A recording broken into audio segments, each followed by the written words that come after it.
going. You guys cut All them. right, guys. We're here for episode one of Roast and Toast Baseball Radio.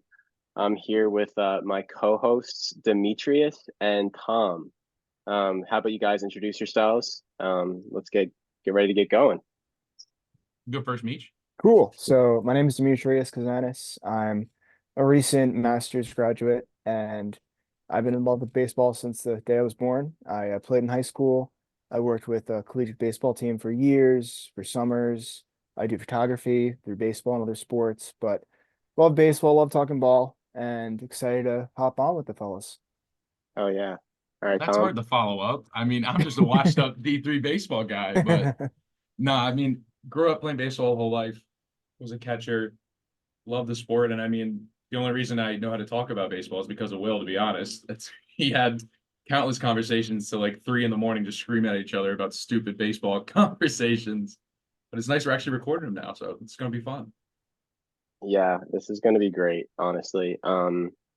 So let's get started. So I guess our most recent news, right off the bat, is Cody Bellinger signed to the Cubs. It's an interesting contract situation.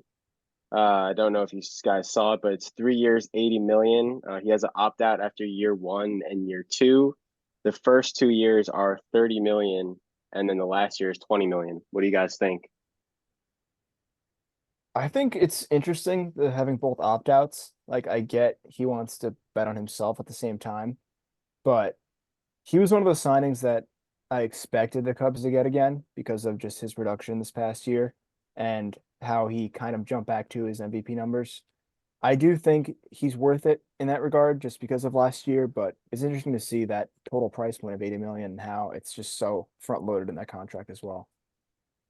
Doesn't Yeah, I think it's weird. I Go don't ahead, get Tom. I don't get why not just like obviously it's Cody Bellinger, but like I feel like more contracts now, like the newer signings with these guys are they have so many like opt outs after like year one, year two, like early on, if they have like a 5 year Mhm. contract, they have opt outs like year one, two, and three. And it's just interesting that more teams are doing that now, or more guys are doing that when they sign. I think it's interesting because Bellinger, I think there was a little bit of a hesitancy to give him a Mhm. long-term deal. I mean, he had a great season last year, like 900 OPS. I don't know, 20, 24 bombs or something like that, but He had he 26 had the bombs, 97 26. RBIs. Oh It's a wow. And great season, right? I was looking, he was also on the Silver Slugger for the utility position, which I didn't know. It's not even DH. It's like an extra category for they Mm. have. So because he played some outfield too. So I guess that's where the stipulation went in. But he did have those numbers. But I agree. It's interesting to think that like his previous 2 years were just so down. They're so bad. Like he had to be a little bit injured, right? I mean, what did he Yeah. do in the World Series in 2020 with the shoulder? Oh my gosh. Yeah. When he went like that was so stupid. Yeah. Yeah, so I don't know. I think it's a good deal for Bellinger, I think. Hmm. I agree. Um, Yeah. because he's got the 80 million guaranteed, even if he sucks. Like he's gonna opt in both times, right? Like that's a lot of money. There's no And reason he wouldn't opt in if he had a shit year like he did the previous year. There's no way he wouldn't opt in. right. And if he repeats last season, he's gonna get a bag Yeah. from another team, right? Or from the Cubs themselves. So I I think it's was a looking win. at, sorry to interrupt. I was going to say, I was looking at similar contracts in that regard to a player like him. Schwarber got a 4 year, $79 million deal before last Mm, offseason. So I guess that's where the same market for him is coming from. But mm. I don't know. It's interesting to think about because Oh, that is an interesting take. he did have much better, obviously, OPS and average than Schwarber last year, but Schwarber also hit 47 bombs last year. So Schwarber's been more consistent too. Like you know yeah. what you're getting with Schwarber. Very But much. obviously Schwarber doesn't have the defense, and I know Tom is a Phillies fan. You know that all too well. Dude, but you can't replace him what he does in the dugout with the young guys on the team. Like he's irreplaceable in that aspect. I'll just have him take like 60 at bats every year for all I care when his contract's over, and just have him in the dugout and pay him the same amount. Honestly, like Yeah, you'd have him take a roster spot. I'd have him take a roster spot. Because I think that's a little bit of what we're about to get into with the other conversation. Like, there's all these old veteran free agents out there who can do exactly what you're saying, like provide advice to the younger guys, and they're not getting a roster spot. No. So, I mean, what is going on there? What do you guys think? There's no value. Nobody can put a value to it yet. It's There, that's just my take, but it's very interesting. I know we're gonna get into it more in a little bit with the older guys with the contracts, but I think it's crazy to think guys who some JD Martinez-esque who say 2018, 2019 were still putting up 35 home runs a year. He had And just to 33 see, bombs last year. yeah, I mean, it's the veteran presence, I guess, that some teams might jump on, but it's very unique and interesting to think about. Yeah. I don't know, Tom. What are you looking at stats? I'm looking up just like free agents that are still around. Like I almost all mean, Blake Snell's above 30. Jordan Montgomery's above 30. Cody Bellinger obviously 28. Matt Chapman 30. JD Martinez 36. Whit Merrifield 35 before he got signed with the Phillies. He's yeah. 35. Wow. That's Yeah, what I see, mean. Like these guys are old.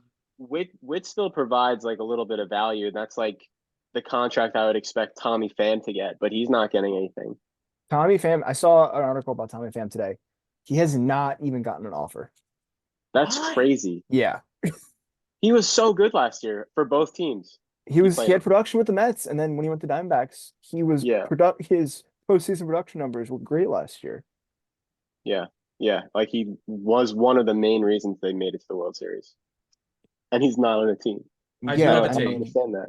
I do have a Go, take. go for it.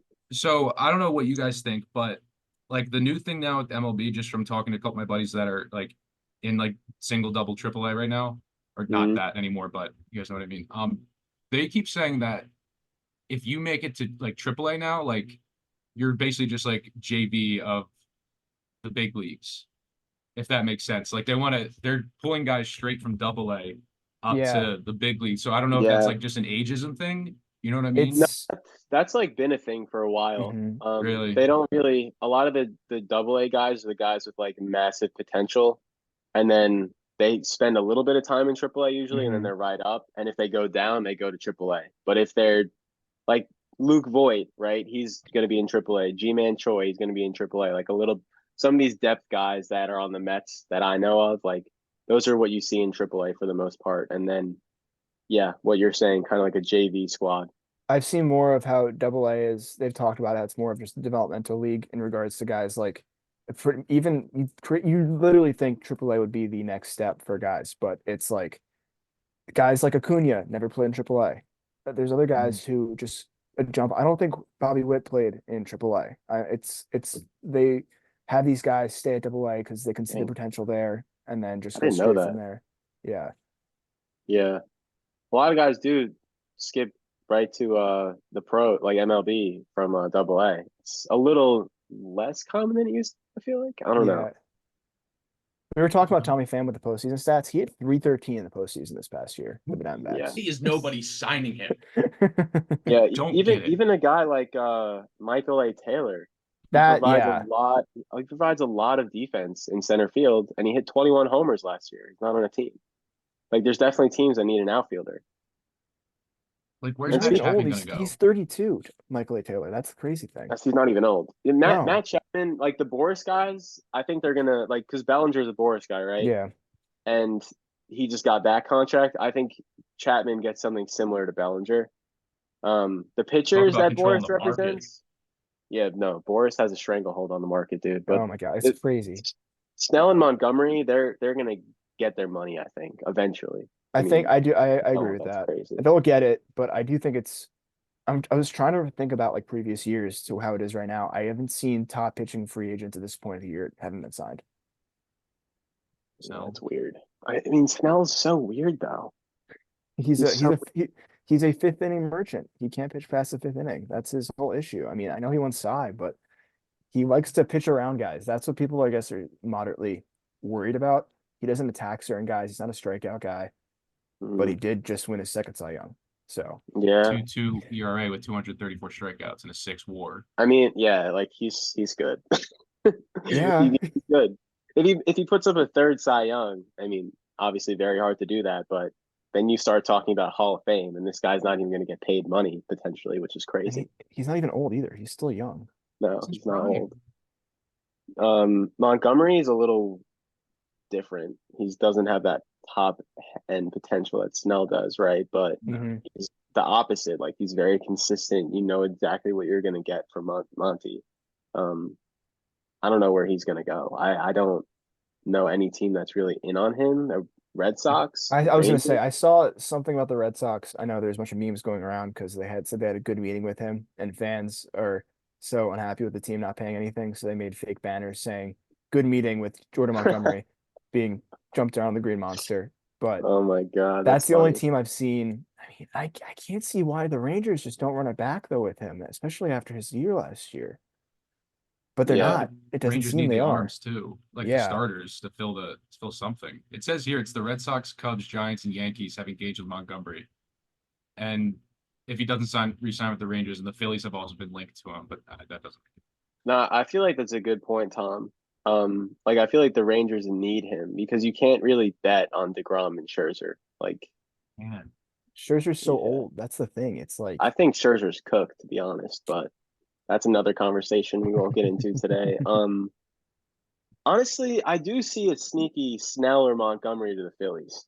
That kind of fills out all their needs, makes them like right in there with Atlanta.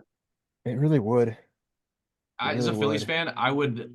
I mean, obviously, I would love anybody would love Snell in the NL East at this point, but like, I wouldn't hate Montgomery either, just to fill that spot that Taiwan had last year. Like Taiwan was good, don't get me wrong, but his ERA was also 5+. I mean, he had a bunch of wins, It but was like, 5+. Yeah, I was gonna say it's after his Met year because he was an all-star, I believe, as a Met. Don't quote me on that. It might be wrong. But he had like a He really good just sucked in the second half. I was gonna say he had a really good start, especially in 2022 Yeah. to his year, and then it's just a dip that he had. I think the same thing last year too. I mean, I would definitely want either of those guys on the Phillies if I was a Phillies fan.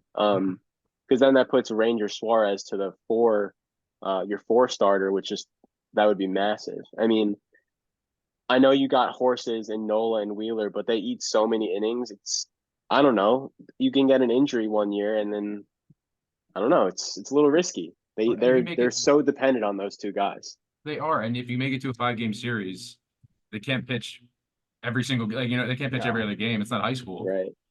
Right. No, you can't do that. I mean, Montgomery would make that like playoff rotation so much better, Safe, like in people my would feel opinion. safer. Yeah. Yeah. Hot take. I don't know why nobody's signing Joey Votto just for the like publicity or like the vibes. marketing aspect of it or the vibes. Literally though, literally the Dude, vibes. He put a I very don't funny get video it. out yesterday I saw on Twitter, and it was just him. It's just he's an all-time guy that these shouldn't team needs, I feel like. Bro, he should. I don't understand why the Reds just wouldn't bring him back. Like, I know they got Yeah, Jamer Candelario. Like, that's a sneaky good signing. Like, honestly, yeah, Jamer's a baller. But, I mean, having Votto on that team with all those young dudes, all those mhm. young bats, I just feel like that provides so much value to that friend. I don't know, man. I That just team feel even like, has, I like that team a lot. They even have issues with who they're going to play because yeah. Jonathan India is like a top second baseman and shortstop, but they have Ellie, they have Matt McCain. It's like hmm they have these production up the middle. It's interesting to see what they're going to go with. They're gonna have to trade some of those pieces Yeah. off. I don't know what's gonna happen, but maybe Votto to the deadline moves. Diamondbacks But they have Christian Walker. what Christian Walker is kind of a as a stud, veteran Yeah. presence. but they Veteran kind pre of I mean, filled out their DH role with Jock and I forgot they got they Jock. also That's they got Randall Grichuk, they got Eugenio Suarez, like they kind of have a lot of DH ish Erod. bats. He got bats. They got bats. Diamondbacks filled their holes, dude. Especially pitching. I mean, they now have, I was going to talk about it later, but they have their rotation is now going to be Zach Allen, Merrill Kelly, Eduardo Rodriguez, flip him or Merrill Kelly. It's I pretty feel solid. like that production come great for that division. I know they're going to be stranglehold by the Dodgers, but that's another conversation either. But I still think they can produce. Yeah, I got them finishing second, but I mean, anyone's going to finish second to the Dodgers. I mean, God, I mean, who not knows fair. at this rate? Shohei struck out looking his first at bats. He also homered, but Fuck's yeah, sake. I don't know. The free agency is just bizarre. I kind of feel like something that's ruining it. There's so many teams that don't want to fill in their spots with veteran players because they don't want to pay. They don't want to pay them. It's Um, so they're relying on the teams that actually spend money to go over that luxury tax that they put in to punish Steve Cohen and the Mets. Evie. And I think that's actually ruining the market for like the middle tier baseball player. It's It's I don't know. weird. I think a team that really could use Snell or Montgomery in that same division we were just talking about, the Giants. The rotation right now, their top two guys are Webb, Jordan Hicks. They're having Jordan Hicks be their two, who has never started a baseball game as a starter before. So Right. I can't really, That's a and good they've point. spent money. I can't really see why they don't become aggressive after either of those guys. However, they're not. Yeah. Historically, they're not super aggressive like that. I mean, they have a lot of money though, and Yeah. they've tried the past couple of seasons to sign people. I mean, Arson Judge, Tom, Arson Judge. Do you remember that? Mm-mm. That's the Aaron Judge When Johnson. Aaron Judge, Oh, yeah, that's the just a Heyman whoop. thing. That's so Yeah, fucking dude. funny. Like, and then they tried to sign Correa, and then Correa failed Yeah, his Correa. physical. So the Giants have been trying to throw money at people for like 3 or 4 years now. No one's taking their money. I wonder Well, the guy why. that would is the new guy from overseas. Their Right. outfielder. Jung Hoo Lee, right? Yeah. And they got Jorge Soler. I don't know. I've They heard people complain about San Francisco, which is, I don't know. It's a city. Like it's a city, but most it's cities are kind of gross. yeah. I don't know. We won't get into politics, but Hmm. Another guy who still isn't signed, who's not really at the top of the rotation guys, but I feel like can have an impact is Michael Lorenzen. I don't know how he hasn't been touched either by any of these guys. yeah. Tom, how do you feel about Michael Lorenzen? Like, Um, I mean, he was okay. I mean, everybody just remembers him for throwing a no hitter last year, but mhm. he still had a 5.5 ERA. Like it's like it. I don't know. I don't I think feel like he he's could help worth out a it rotation now. to relieve Depth some. wise. Yes, yes, absolutely, depth wise. I'm not Yeah. relying as one of my top four guys though. No, I don't think so either, but he did pitch well in Detroit last year. And you have to remember he used to be a two-way guy and he was like stretched out by the Tigers for the first time. Yeah. Or I think True. the Angels tried to stretch him out first. Didn't really work out Yes. because he was a reliever before. And I think that was like the most innings he's ever thrown last year by far. Yeah. So I think he Three was a five little with bit 18 starts. 3.5 ERA with 18 starts. for Detroit. It's pretty good. I think he might have been a little burnt out. I agree. That's a very good point. Yeah. It's interesting to see. I I don't don't know. know. I don't know. It's He should be on a team to me. he should though. I think a team should they don't have to spend money on him. I feel like he can get a 1 or 2 year deal from these guys for like not even 10 or 11 AAV. It's But crazy to me though that he's going to get almost no money, right? And a guy like Taiwan Walker is signed to a 4 year, $72 million deal. that is yeah. I see you, Yeah. Tom. I don't get it. I don't get it. The That's a Phillies do. crazy I do signing. respect the Phillies for signing. They did take the option to get Nola again. I mean, a 7 year deal is a lot, but they really didn't overspend on him. That's my thing about Mhm. that, though. They They only really did a spent great deal. it was 172, but it's 24 AAV for 7 years. That's really not bad over the course of It those isn't years. bad. Yeah, it's not. Speaking of moves of the off season, what was your favorite move of the off season? Whoever wants to go first here. You can go first, Tom. Oh no, I was gonna say definitely not me go Oh, first. no, I did have some notes. I mean, you got to go Yamamoto. Just that AAV All alone right. is just ridiculous. Obviously, we know he hasn't pitched here, but Mhm. he signed for a 27-year AAV, and you look at what I just mentioned, Nola, 24 million or get 24 million AAV. If you think about it, I know it's so many years, but he is 25. He can pitch Yeah, for another 15 years plus in the major leagues, and Dodgers just snatched him up. Of course they did. that's true. He quite literally could pitch 15 years in MLB, which is crazy to think Yeah. about. But um, Yeah, I can't go wrong with that. What about you, Tom? I say boomers hate that signing too because he hasn't thrown it yet in the MLB, Yeah. which is funny. Yeah. But honestly, low key, Astros signing, not that they need him, but signing Josh Hader, like hmm Okay. hmm that's kind of Yeah. 5 years, That. 95 million. Mhm. He, Like good for him, dude. He finally yeah. got the bag He after being deserve. screwed in San Diego. I I was listening about the Padres recently, and they were saying that there's trying to be like a rebuild. Why? Like a moderate rebuild, like with their pitching staff. Why? Why I are you know. going that route? You have Manny, you have Nando, who's fully healthy off his suspension. Are they trying to reset their tax I think threshold, I, th I think they might be. That might be a reason why. Which, But or 2 years they ago, just they were trying in to the cheap out? playoffs. yeah, I know. And also last year they had some crazy weird stats. Like I don't know, something in like one run or extra inning games, they were like 4-16. Like some of those things just have to go the other way next year or this season. I don't know. I feel like they didn't have to take the massive step back that they did. No, No, they I didn't agree. have to. They could have waited to sell Soto at the deadline. They really Then could they have. could, yeah. I don't know.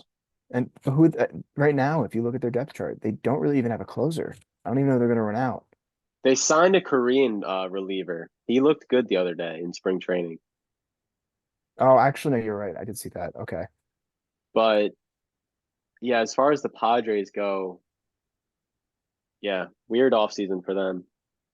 I think my favorite move of the offseason was I hate to say it, but Jared Kelenic to the Braves. hmm We talked about this the other day too. Yeah, I just think he's due. He had He's a decent year last year, and he's going to be in a lineup that literally every other piece around him is very good to elite. Um, Probably the worst player in that lineup was Orlando Arcia last year, and he was an all-star. He shouldn't have been an all-star, but he was an all-star.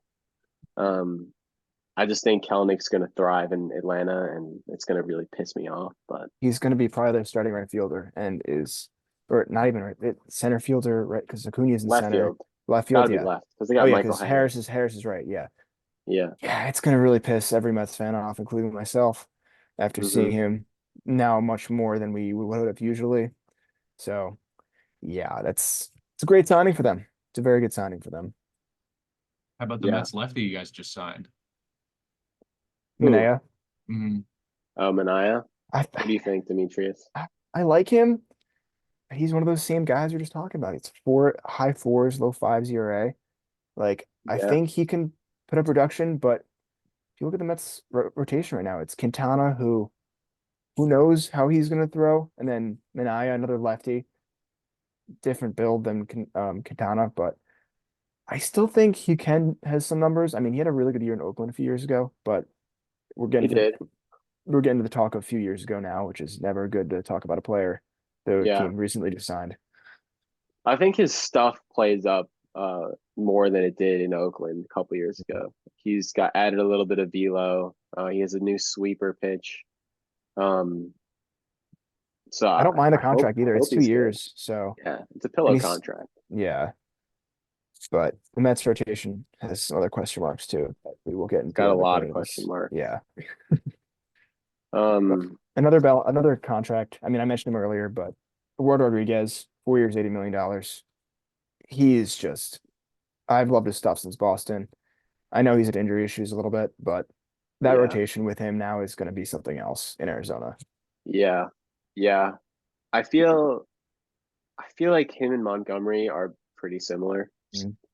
I don't really know why Montgomery thinks he's going to get so much more money than a guy like Erod, to be He honest. shouldn't. I mean, Erod last year had a 3.30 ERA, and it's Yeah. like Montgomery pretty much had the similar stats to that regular season. Hmm. Yeah. I don't know. Any other moves that you liked, Tom? Um, to be honest, I totally forgot that the Red Sox signed Lucas Giolito, but then the Red Sox also traded away Chris Sale to the Braves for Vaughn Grisham. Totally forgot about that hmm Mm. happening. hmm He is the injury merchant. He is an injury specialist himself. But I did see him throw a fastball that had 18 inches of break yesterday. So God, if he's good, we're so screwed. NL Ay East is vey. cooked if he's good. But I mean, they kind of gave up Vaughn Grisham because they could. Like Vaughn Mhm. Grisham's probably going to be a good player. So Red Sox traded Chris Sale to the Braves for Von Grisham, and Boston also sent $17 million to Atlanta. Wow. Mm, Yeah, I okay. mean his contract was pretty hefty with Boston. I know that. I'll get the exact numbers up now. But I also had Giolito on my recent guys that I liked moves because he's had a tough second half of 2021 and 2022 of his Yeah. repertoire, but I still think it's a like Will said earlier, it's a pillow signing too for them. He got screwed last year, though. He was good Yeah, with the White Sox, and then he was just tossed around the league for like no reason. It was ridiculous. it is ridiculous. You know who's also unsigned is Adam Duvall, No. another player like Tommy Hmm. Pham, right? They're kind of in that same boat. Is he younger than Tommy Pham? I think Yeah. he might be, and he also plays a little bit better defense. He's a little injury prone, but he's had some monster seasons in the past. He didn't even have a bad year last year at Boston, if I'm not mistaken. No, he was Yeah, I really mean, good for them yeah, he had 21 home runs, in like limited time. 247. Yeah, he didn't play the full year. I know that. He was injured for a little bit. Yeah, he only played 92 games and he hit 21 home runs, 58 RBIs. Yeah, it's crazy he's unsigned to me. I don't understand that at all. Him and Tommy Pham, I didn't realize they're very close in age because They are. Tommy Pham is 35 and he's also 35. So Oh, I did guess not that's know that. similarities between the two. But Mm. So we have about 10 minutes left. So we're gonna zoom through these last couple topics. So what do you guys think of the Red Sox being on Netflix this year? Kind of like a Hard Knocks type of documentary, what they've been doing with the F1 Drive to Survive. Is that what it mhm, is? And yeah, the Break Point with tennis is just and some Full been some Swing really too is right another full swing. similarity. Yeah. They've done a great job with those. So what do you guys think about the Red Sox being on it? I think the Red Sox is a very unique choice for Netflix to choose for this. I think they, I guess you could say, wanted some sort of drama because I know players are currently unhappy. Active players, Mhm. Rafael Devers recently made a comment to the media about how he was not happy with their lack of spending in the offseason. So I do think you can get some interesting pieces because we also do know Sox have money, but what have they done with it over the years? Liverpool, Penguins, they've just their owner John Henry has decided to spend money elsewhere. So I think we can get some interesting dialogue out of the team from this Yeah, documentary. that's true. That is very true. Good points. On the ownership group with all their different uh teams that they own. They're spread too thin, in my Hmm. opinion. They should sell off one of those franchises, probably the Penguins, because they're worth like nothing compared to the Red Sox and Liverpool. Yeah, Um, but I honestly am excited to watch this. yeah, Netflix does great stuff, and if anything, the Red Sox season is probably going to be pretty interesting. If they're good, it's going to be awesome because it's somewhat unexpected, and if they suck, it's probably going to be a shit show, and it's going to be pretty interesting and entertaining. So I'm excited. It's up for the I can't wait for it. 2004 run, right? That's no, it's Well, current. they're doing oh, both. it's They're doing Oh, the really? 2004 documentary and they're doing the current season of this Oh, year. I think that's really cool for that is 2004 cool. and the current season because it kind of brings. I know baseball is like the hot topic right now, like as of the past like 2 3 years, like baseball's starting Mhm. to grow a lot more. But I kind of feel like it's going to bring a different kind of crowd to like a different appreciation to understanding like the dramatics of baseball and how like Yeah, literally it can change from pitch to pitch, but it's no clock. You got to wait for that pitch to go and then decide if what's going to happen and change it. So it's just interesting. I'm really happy about it though. yeah. I'm hoping it brings a whole new set of eyes to the game, and I think it will. And I also am excited that they're gonna invest in stories like you said, like the '04 Sox. I think they're also Hmm. doing an Expos documentary I saw that. about Yeah, that's how they sick. left these yeah how they left Montreal for DC, and I know people were pretty upset about that in Montreal, so Hmm. That's what it's going that's to be gonna be about. fun. Is their movement? Yeah, they're That's moving cool, from dude. I yeah think it's yeah. I think they're going to talk about all. I mean, they had the guys for multiple years, and then They had some pretty dogs, much. dude. 1994, they were World Series favorites, Hmm. and then the strike happened. So hopefully they get into all that stuff. I hope it's Yeah. couple part. I hope it's a two-part series or uh documentary. It's gonna be long. And then a couple other things to talk about in college ball. We got this kid Drew Burris. 9 home runs in 8 games and 4 homers yesterday on 4 swings. He took 4 swings. What? That's unreal. Fucking whipped it out on him. Like, holy shit. I can't even That's imagine. crazy. I literally cannot even imagine what that's like. No. The four swings part is just absurd. I mean, Yeah, that is crazy. He's not Dude, even a big guy. He's like 5'8". he's not like Tommy Tanks, I'll tell you that. dude, No, he looks like college he could baseball's be. so weird. College ball is weird. It's cool, but it's weird. Yeah, cool but weird, that's It's for sure. Yeah, yeah. There's a lot of discrepancy between the talent levels in Starting, D1 ball. I think it's in Division 1 baseball. Interesting. Yeah. mid In majors. between divisions, I think it's coming closer, but the discrepancy between like SEC, ACC, like the Power Five conferences, and then the mid-major schools, I feel like it's pretty large. Good It's take. it's the unfortunate truth about all college athletics too. It's you see Yeah, that so much in college basketball, and you see how much discrepancies you see. Just it's a total dip. I mean, it makes sense, but right. I don't know. It does It's make sense. just it's crazy to think about. Yeah, yeah. So what is this? Texas Tech stole home to walk off Texas. I didn't see that. Who put that in Dude, there? you gotta put it. I did. You gotta pull up the clip. It's insane. It's Texas versus Texas Tech night game. Literally, like the most insane thing. The kid's literally just taking forever coming set. Like he's one of those bouncer guys that like steps like 3 times and his Hmm. heads down, righty batters in the box. Literally, the dude is standing on home plate before the pitcher even looks up, and it's like, what just happened? It's the most insane thing I've ever seen before in my life. You got to I pull got up to the pull clip that up somehow. later. You do. I don't It's think I it's can pull it up on nuts. here. I might have to figure that out in the future, with the screen sharing. Hmm. Oh, But facts. yeah, we'll definitely do that in the future. That's a cool idea. I need to watch that. Yeah. And I know Demetrius, you had a couple notes to finish up our Yeah. first episode with. So I worked with a summer baseball team in Hamptons League called the Sag Harbor Whalers for many years, and one of the guys over here, Will, played on that team a few times, Uh-huh. and it's kind of cool seeing how current guys who are former Whalers are now playing college ball. There was some big news this week from former Whalers. Three different guys from the 2022 season went yard in the span of like 3 days. Tommy O'Connor, Nice. he was the home run derby champ in 2022. He's currently on University of Cincinnati. Hit one as a Whaler. He hit like 10 bombs during the year, and Damn. stadium for the At Whalers Nash? is not at all Nash. He hit them all at West Hampton, but Okay. the park at where the Whalers play is not homer friendly. But he was still able to just have some swings. But he was the home run derby champ, and he hit many home runs last year. I didn't get the exact number, but started this year off hot, home run. DJ Perrin Jr., former D3 transfer, great story. This kid's been a grinder all years. He played in 2020, 2021, and 2022 as a Whaler, and just was in D3. He played at University of Massachusetts Dartmouth and was just a stud there. And now he's currently on URI and Oh first wow. Good first for hit him. as a D1 athlete, home run, center field. So Hey, Hell yeah, cool. dude. It's sick to see. And Love another that. former D3 transfer to D1, Cam Santerre from 2022. Him and his Stony Brook fellas, he hit a home run against LSU and they beat them this past week. So Let's shout out go. Stony love Brook. that. Shout out D3 these guys. represent.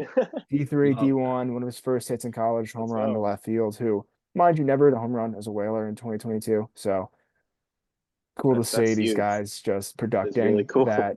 Love seeing these guys D3, especially from you guys right here. I went to D3 school, so I was around many D3 athletes, seeing these guys who were able to jump up. So it's sick to see. Yeah, that's awesome, dude.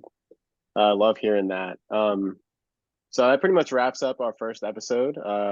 Hopefully we'll be back next week with our second episode. It was great to do this with you guys. So looking forward to next week. Yes, sir. It's great conversations with the fellas. I appreciate all the baseball talk. It's going to be an interesting offseason. Let's hope by next week we have a new free agent signing. Yeah, I Hopefully. hope so, dude. Something more to talk about.